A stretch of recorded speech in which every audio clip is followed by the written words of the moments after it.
ልጅ መውለድ እየፈለጋችሁ መውለድ ላልቻላችሁ መድኃኒት ለ40 ቀን በመጠቀም ብቻ መውለድ ትችላላችሁ።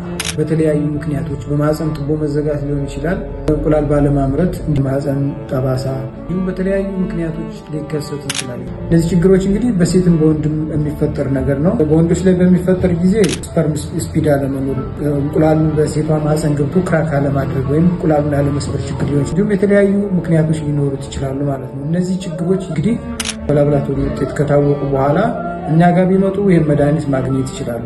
ብዙ ሰዎች የተጠቀሙበትና ለውጥ ያገኙበት መድኃኒት ነው። እንግዲህ አንዱ መድኃኒት ይሄ ነው። ሌላኛው መድኃኒት ደግሞ እንደምታዩት ይሄ ነው። ለ20 ቀን የሚወሰድ ነው። ይህም ደግሞ ለ20 ቀን ይሄኛው ከተወሰደ በኋላ ይሄ እንዴት ነው አወሳሰዱ? ሙሉ በሙሉ 1 ኪሎ ማር ይቀላቀልና መድኃኒቱ ጧት ከምግብ በፊት 1 የሾርባ ማንኪያ ይወስዳል ማለት ነው።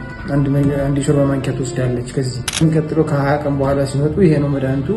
2 የሻይ ማንኪያ መድኃኒት በ1 ብርጭቆ ተኩል ውሃ ተደርጎ የሚወሰድ ሲሆን ሙሉ በሙሉ መውለድ አለመቻልም ማስተካከል ይቻላል ማለት ነው። የመድኃኒት የሚፈልጉና አድራሻችን ለሚፈልጉ ሰዎች በ0974 64 64 65 ላይ ደውላችሁ ማግኘት ትችላላችሁ። አድራሻችን ዓለም ባንክ ወረዳ 4 ፊት ለፊት ዮናታን ህንፃ አጠገብ ሐኪም ኢብራሂም አህመድ ነኝ ከሀበሻ የባህል ሕክምና መስጫ ማዕከል።